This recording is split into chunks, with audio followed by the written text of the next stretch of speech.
Selamat malam.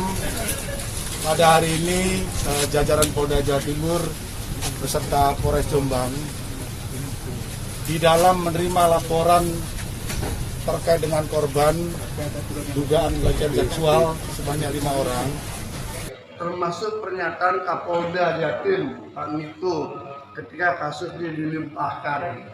Beliau mengatakan ada 5 korban. Bayangkan seorang pejabat resmi menyampaikan hal seperti itu, tentu itu akan dimaknai sebagai sebuah kebenaran oleh publik ketika masuk berita.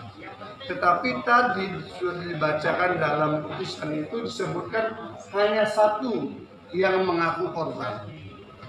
Jadi dari isu belasan santriwati seakan ini sudah bentuk penjahat luar biasa.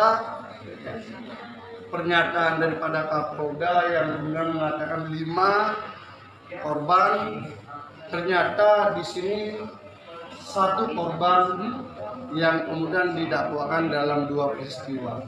Tinggal kita uji saja. 1 korban yang mengaku korban itu dengan 2 peristiwa itu, apakah peristiwa itu fakta atau fiktif? Di sidang kan begitu, ukurnya jadi lebih gampang. Dan nanti kalau masalah begitu, nanti saya antar ke sana. Antar ke Polda nih Mbak Yai? Iya. Kapan Mbak Yai? Itu hari setelah selesai acara ini. Hari ini Mbak? Pelantikan ini. Pelantikan hari. Berarti hari ini diantar ke Polda Mbak Yai? Iya nanti. Mas Begi? Hah? Mas Begi? Iya nanti ya. Tidak usah. Sama. Kalau sampai gitu? Sampaikan kepada Langsung. kalau naik, kalau baca, ini nanti tidak kita semua bisa berjuang darah. Betul Mbak Yai. Cinta NKRI. Jadi saya rasa ini sudah sama-sama selamat. Siap. Indonesia Raya selamat itu.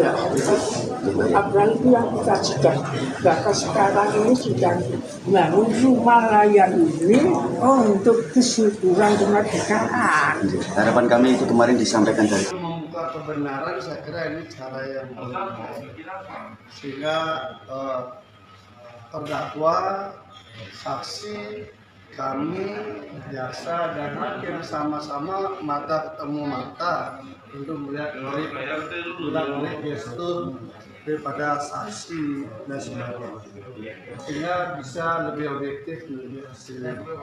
Karena sama-sama kita mencari keadilan. Jadi apa sih yang sebenarnya terjadi?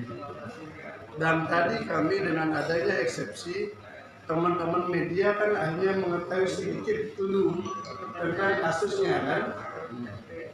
Jadi selama ini teman-teman media juga mungkin termasuk yang menulis berita, mungkin beberapa berasumsi bahwa ada belasan santriwati di bawah umur sehingga Mas Beki distatuskan sebagai predator.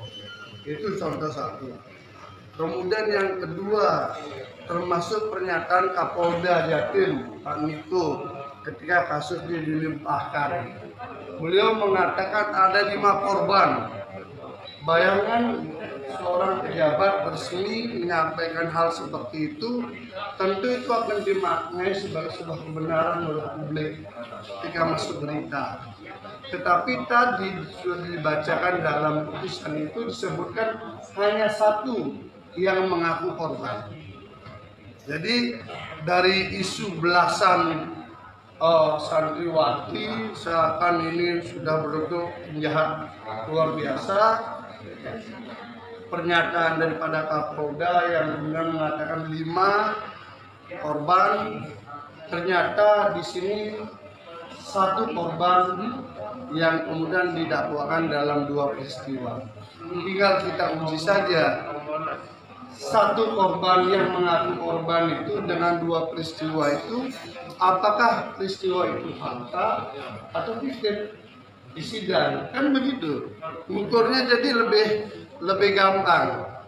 Jadi teman-teman media juga bisa mulai mengecek kembali berita-berita sebelumnya, apakah dulu betul ada pernyataan seperti itu ya, belasan macam-macam lah ya.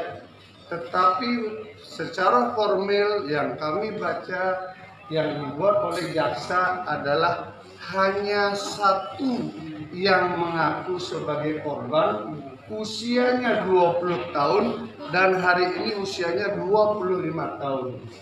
Jadi bukan anak-anak ya. Itu satu. Kemudian yang kedua, saya ingin sampaikan juga, apakah betul itu statusnya sebagai korban ataukah ada peristiwa lain? Kami sudah punya alat bukti lain yang mungkin nanti akan kami hadirkan di sidang. Apakah yang bersangkutan betul-betul sebagai korban atau memposisikan sebagai korban ketika proses rayu-merayu itu gagal alias tidak diterima oleh Mas Beki.